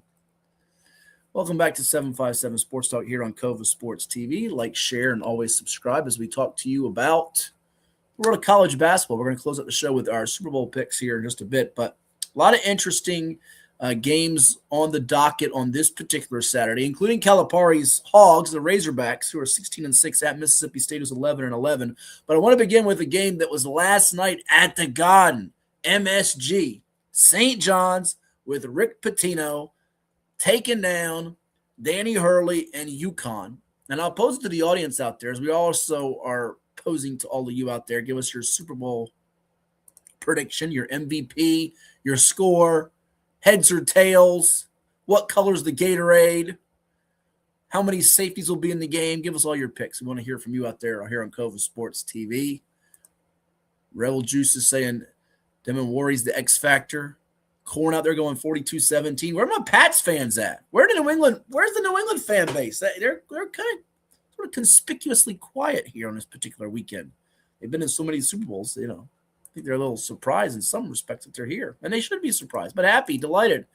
You're playing with house money in a sense. But last night, St. John's a winner over UConn. Zuby Ejiofor. I know Rick Pitino just absolutely loves him some Zuby. 21 points, 10 boards, 7 assists. As improved a passing big man as there is, he gets a couple blocks, a few steals as well, or a few blocks, a couple steals. They win at 81-72. And really, the X factor in that game for St. John's was the little scrawny shooter. Watched a good piece of this game. Dylan Darling, no relation to Ron Darling, the ex-Mets pitcher who does baseball. No relation. But Silas DeMary, who came from Georgia, was giving UConn a chance. He's making some incredible plays coming back in transition. He has that dunk with Ejiofor in his grill, and they cut it from 11 down to, I think, one or two. They got it right there, but St. John's held them off at the end despite some sketchy foul shooting from both sides at the end. And it's really the first top 5 win for Pitino in 10 years. But he ties Roy Williams on the wins list. They'll see each other again in Stores. It snaps the 18-game winning streak for UConn, who I still think can get a 1 seed, who I still think can be a Final Four team, who I will not press the panic button despite Hurley losing 3 in a row to Pitino in the Red Storm. But this has now become one of the more intense rivalry battles in college basketball, right there with the pure hatred. As Woody did not lose any sleep over UConn losing. Nor did a lot of people out there, Woody. But it's right there with Carolina and Duke, which is tonight, Chapter 1. There will be a second chapter in a few weeks from now when they go to Cameron. It's going to be at the Dean Dome tonight in Chapel Hill. Heels and Blue Devils. We might get our guy Andrew Jones on for that second meeting. We were crammed time-wise today. But he'll give us the insight, the fill-in, I'm sure, on Carolina, which if you watched them earlier this week, they had like a 32-point lead against Syracuse. And we know Caleb Wilson's fantastic.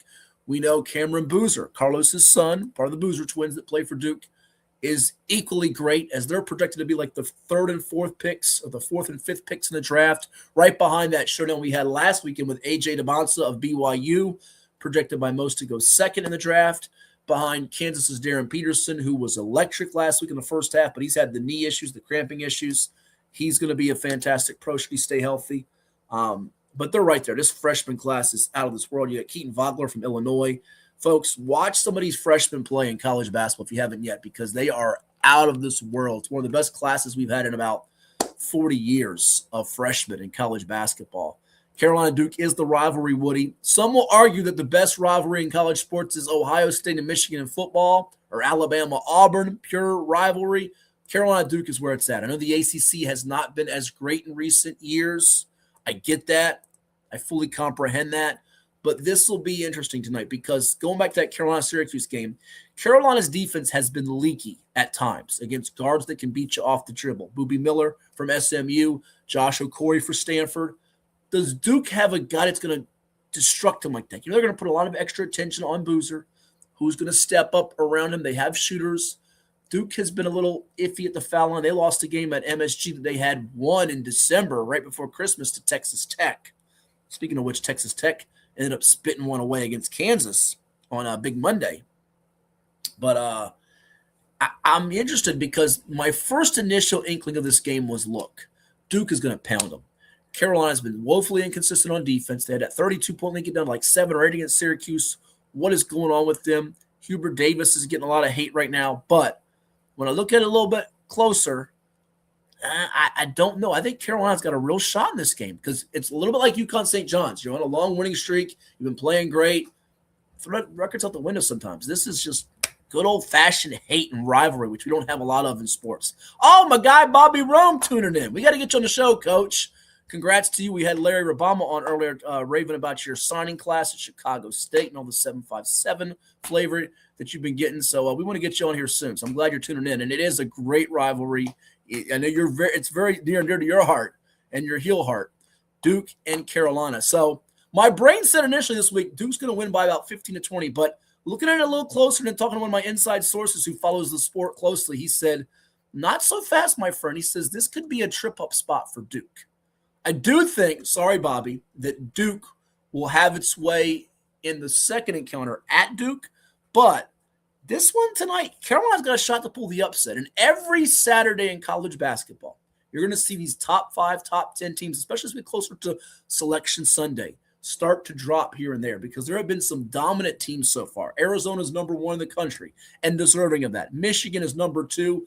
I think they're the best team in the country with Yaxel Lindenborg and that front court, which is dynamite. Merez Johnson, they won that physical battle with its rival in Michigan State last Friday. And Tom Izzo and Dusty May exchanging some barbs, kind of. And then now you got Jeremy Fears' whole issue, what he's done. But I do think that this will be an interesting game. And that going back to that Michigan State, Michigan State, Illinois, I mentioned Vogler. They've been playing great. They've got some European talent. They shoot the ball at a high clip. They just absolutely waxed Northwestern the other day. That's going to be a great game tonight. Your better games in college basketball today on this Saturday, the first one of February 2026, are in your night session because you got Tennessee at Kentucky. There was a big rally in Knoxville by Kentucky. Tennessee led by a great freshman who's a top 10 projected pick from our state of Virginia, and Nate Ament out of the Highland School. He started with Team Loaded, was the Gatorade Player of the Year last year, as I mentioned, in Virginia.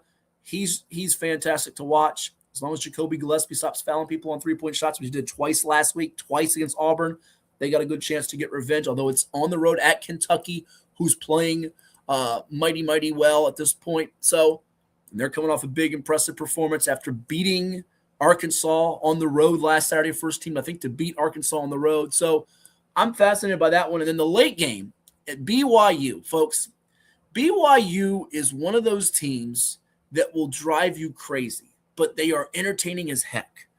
They're playing Oklahoma State on, was that Wednesday? In Stillwater at Gallagher Arena, and they get down 15 in the game. But then they tie them up at the half. And then in the second half, they stop playing defense. Completely Oklahoma State, led by Victorious Miller, they get going, and they pull away from BYU. Despite AJ DeBonsa playing really well, I'm not sure why Kevin Young set him. And then, of course, the whole issue in the post-game presser, Kevin Young was very upset about the unceremonious, unsavory chants about Mormons, and the Big 12 commissioner had to weigh in on this. So BYU now has dropped, I think, 3 of 4. They lost that game to Arizona, came roaring back. They lost the game to Kansas, got it close. They're a second-half team, but they keep playing with fire, and I can see it in the tournament. They're going to have a round of 32 or a Sweet 16 game where they're down 20+. They come back and win the game, and then they'll try it. The next round, they'll lose the game. BYU's got to start playing some first halves because it is killing them in these games. That is for sure.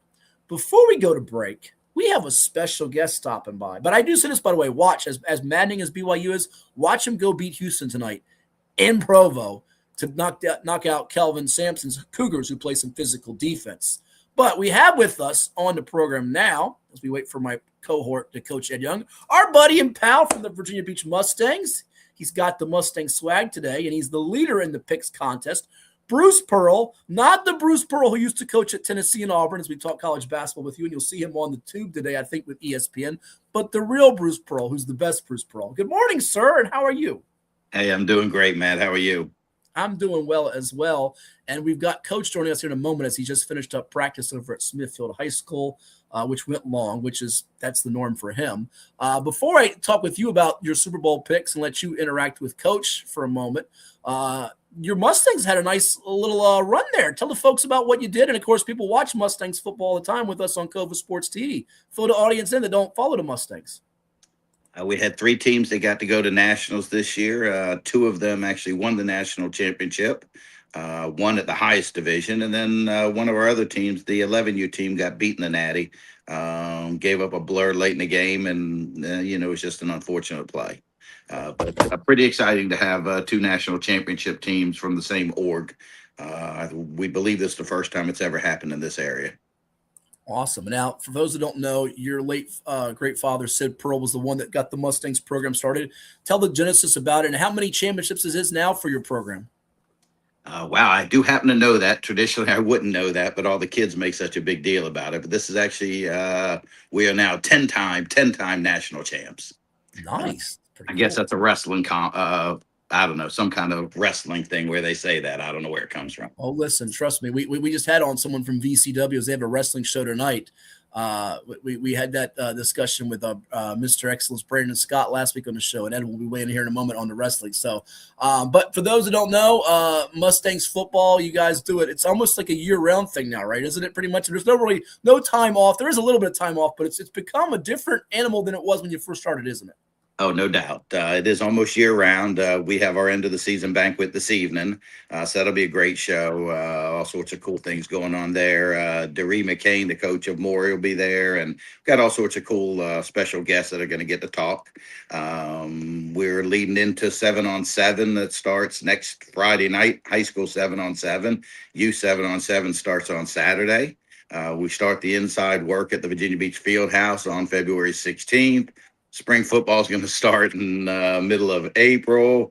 It just goes year round for sure.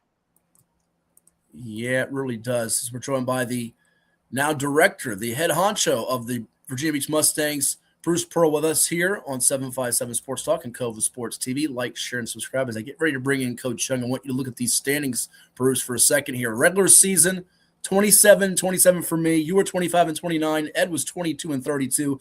Not much for all of us to brag about. But one thing we did figure out, and I'll let Ed follow up after you respond to this. In the playoffs, we've gotten better. You're 6-3, 2-1 in the conference championship round. I'm 5-4, 2-1 in the conference championship round. And Ed's 4-5, 2-1 in the conference championship round. So our percentages are going up, which is what you want when you get to the playoffs, as you well know, with your 10-time national champion program. But I do have to ask you, we do these props coming up, and I want to get your thoughts. And you can either defend Ed or throw some shade and hate on Ed, which is what I'm going to do. That's how I operate. So for the conference finals, AFC, NFC title games, I had Denver plus 4.5 was a winner. I had under 40.5 with Harvey's rushing yards. That was a winner. He had 37. I took over 35.5 with Trevion Henderson, our guy from Hopewell High School and the Ohio State Buckeyes. He got 5 yards. I'm very upset about the play calling there for the Pats and Vrabel and Josh McDaniels. And we'll get to that in a minute because you have Henderson involved with one of your picks. But you had Pats minus 4.5, lost close, 10-7. You won with Seattle minus 2.5. You won with under 42.5 in the Denver-New England game. That was a shrewd pick by you. But here's Ed's picks. Ed went with over 45.5 Rams Seahawks. That's a winner. He lost on the Rams plus 2.5, and he took over 0.5 on Jarrett Stidham's touchdowns. I just don't know about that. And that came, I just thought that was a little bit of a questionable pick that Ed took last week. What do you think? I definitely think it was questionable. I think he was the wild card, and I don't like to bet on wild cards. Yeah. Speaking of wild cards, as he comes now with us on the show, we say good morning to the basketball coach of the Smithfield Packers, who are now on a 1-game winning streak after beating the York the York Falcons. I apologize, not Peppermint Patties. But he had one after the game, Coach Ed Young. Good morning, sir. How are you? Greet Bruce Pearl as well, who you trail with me in the picks. Hey, good morning to all. The coach greets all. Bruce, it's great to see you. By the way, the 10-time champion is a reference to Booker T, the wrestler Booker T, WCW. He's a five-time. And when he would say it in the ring, he'd look at his hand with the fingers spread. So, Bruce, when you do it, put both hands in front of your face, spread all 10 fingers. That's how you have to do it the correct way. Marty Jannetty and all those guys know that's how you have to do it. I got you. All the wrestling guys. All right. Good deal. Number two. Guys, keep hating on me all you want. Once you hear my picks today, it's a prop bet. It's a legal bet. You call it wild card, Bruce, whatever you want. Haters keep on hating. I'm going to win the playoffs. All right. Well, we'll see. All right. We'll put up a little music here, Bruce, and you can tell the audience a little bit of your thinking behind it if you don't mind here as we're ready for the picks. You ready, Bruce? You ready, Ed? Yes. Here we go. We're going to go with the picks for Super Bowl Sunday, Super Bowl 60 here on Cova Sports TV. All right, first up, it is Bruce's selections. He's the leader.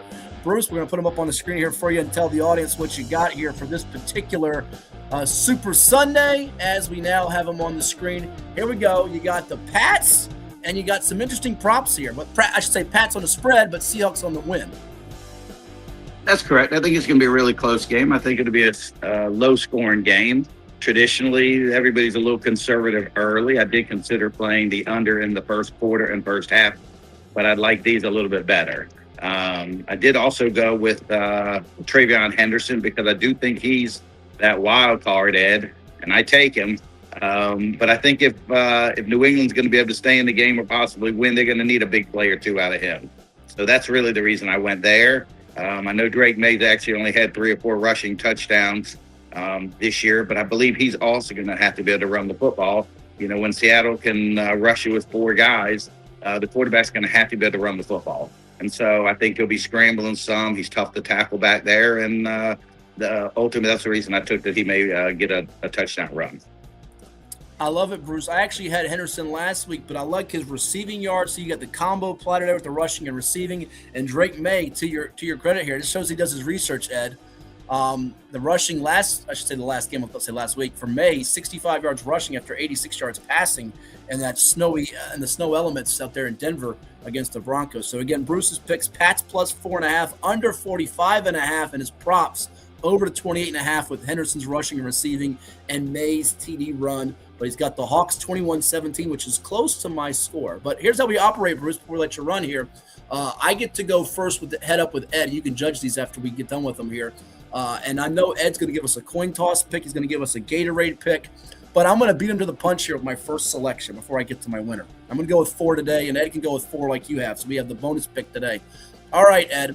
And we misspelled Henderson, so we apologize about that on the screen. We'll get that fixed here in a moment. But my first pick, Ed, I'm going with the Gatorade Bath. I did a lot of research on this. We'll put it up on the screen here. This shows you the Gatorade color after you win the Super Bowl. It's doused on the coach. So you see it up there on the screen here. We got this broken down, color coded here. You got orange, blue, yellow, green, purple, clear. Hasn't had red or pink in like well over a decade. You see the Eagles was green with Sirianni. Reed got purple. McVay got the blue, as did Tampa Bay with the beanie, Bruce Arians. It's going to be red or pink.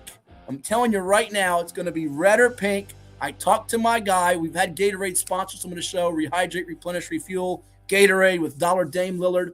It's going to be red or pink. I'm certain of this. Go ahead, Ed. So you've already picked what? Red, pink, or? Well, the prop is technically, if you want to put shekels down, I think it's 10-1, red or pink. I'm telling you, it's gonna be red or pink. So watch whoever it's Mike Vrabel, not Mike Verbal, as the lady on the honors messed up. Oh my gosh, Mike Vrabel or Mike McDonald. One of them's gonna get red or pink when they win the Super Bowl. Watch and see. No, if I'm doing a prop bet on the Gatorade color. You don't have to. I'm just taking that as my first selection. You got 2 picks. Go ahead. I'll jump in there for the fun of it for the Gatorade color, but I'm not going red or pink. You're definitely not going to see pink. You could bet the house on pink. That's not going to happen. I'm going to go yellow. All right, you're going to go yellow. Yeah, I'm going to go yellow. You know Though I have a feeling if Seattle wins, it'll be green because that's their main color. Well, you have the yellow-green combination. You want to go with the yellow-green combo since I went with red-pink combo? Yeah, let's go yellow-green. I think green's because I'm picking Seattle to win. What's the spread now? Minus now 4? 4.5, and the over/under is 45.5. No, I'm gonna go Seattle minus 4.5. That's my 2 pick. And I get 2 more later. Well, you just took yellow-green as your first selection. So Okay. Your second pick, are you going to go over/under here or spread? Well, at this point, it doesn't matter about copying each other. But go ahead. What's your next one? I'll take that spread. I think Seattle wins it by at least a touchdown, if not 2 touchdowns. I'm going to concur with you since we can copy for the Super Bowl round. 4.5. I'm going to take it. I thought about over/under, but I'm going to lay off that. Just leave it to you and Bruce here.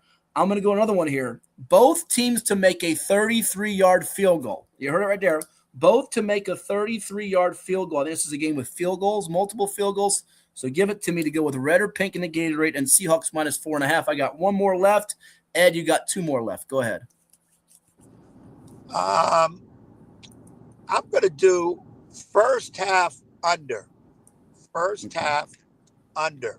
Do you know what the first half over-under is? Because I don't have it in front of me. I'm going to look it up while you talk. I think I saw somewhere 21, but I could be wrong. I think he's trying to snooker me, Bruce. What do you think? I think he might be, but it's pretty close. Yeah, it's 23.5, Ed. Right, but that's okay. It's pretty close. Yeah, that's pretty close. Pretty close. 23.5. So actually, I should have gave it 21. You'd have a tougher time. Yeah, it was 21 earlier, but yeah, give me that under first half. That's a good pick by you, I think. All right, and what's your last one? And the last one, let me see. Anytime touchdown for what's the guy's name on Seattle, the 3-name receiver? Jackson Smith and Jigba? Yes. I'm glad you didn't try to say his name like Drewski messed up the other day, because that was bad. We don't want to say what he said. So, all right, you're going to go with JSN anytime TD, which the odds are not great for, but we'll give it to you. You're going to go with the Seahawks -4.5, yellow-green for the Gatorade, and under 23.5 for the first half. So those are your 4 picks. You did not take heads or tails. I'm surprised at that. My last pick, I'm going to go with another prop here, folks. I'm going with 3 props and just one game pick. And we'll get Ed's score pick, too, to go with this before we close it out. I'm going to go with Kenneth Walker. I like this one. I'm surprised the odds are like -120 for this, or 110. Kenneth Walker to have at least 5 yards rushing in every quarter. Every quarter for Kenneth Walker. I think he's going to be the MVP of the game. He's my pick since I saw this. We haven't had an MVP in the Super Bowl, as we brought up with Charean Williams, since Terrell Davis, and that's back in 97, 98. I'm going to go with Kenneth Walker to be the MVP, and I'm going to take the Seahawks to win this game 27-16. 27-16 is my score pick. And as we showed it earlier, the score pick that Bruce has got for this particular game, he has the Seahawks taking it 21-17. What's your score pick, Ed? Give me 28. I would say 28-21 Seattle. All right, you got an MVP? MVP would be quarterback Darnold. Okay, he's going to go with Darnold to be the MVP. How about you, Bruce? We're not going to count it towards your picks here, the 4, but you got an MVP, you got a winner for the MVP. You think it's a defensive guy or an offensive guy? No, I think if I had to take an MVP based upon the fact I think Seattle's going to win, I'm going to take the quarterback, Sam Darnold. I'll take Darnold. All right, there you go. All right, before we let you run, Bruce, your thoughts on our selections? Who's going to take the cake and the prize here for the playoffs? Because you got a 1-game lead on me. I know you want to hold off me and Ed here, but it's going to go down to the wire, perhaps. Oh, I think it will. I think that I'm going to be 4-0, so I have to think I'll hold on. All right, that's how champions think. 10-time champion, Bruce Pearl of the Virginia Beach Mustangs. Thanks for stopping by, my friend. I'm sure we'll run into you soon, and we'll get Ed straight, because I think his connections went out again on us. So you have a good Super Sunday. Have fun at your party, and I'm sure we'll talk to you down the road. Thanks, Matt. I appreciate it. Take care, my man. Bye now. All right. Thank you, Bruce Pearl, with us here on 757 Sports Talk. I don't know if I think Ed's camera has frozen completely, because I'd see him still on my screen and I don't hear him at all. So that's going to do it for this episode of 757 Sports Talk. We thank all of you for tuning in. For the coach, Ed Young, I am Matthew Hatfield, and we will catch you next time right here on Cova Sports TV. Like, share, and subscribe, and enjoy your Super Sunday wherever you are. Be safe. Have a great time. And we'll talk to you after a champion's been crowned in the National Football League. Adios, amigos.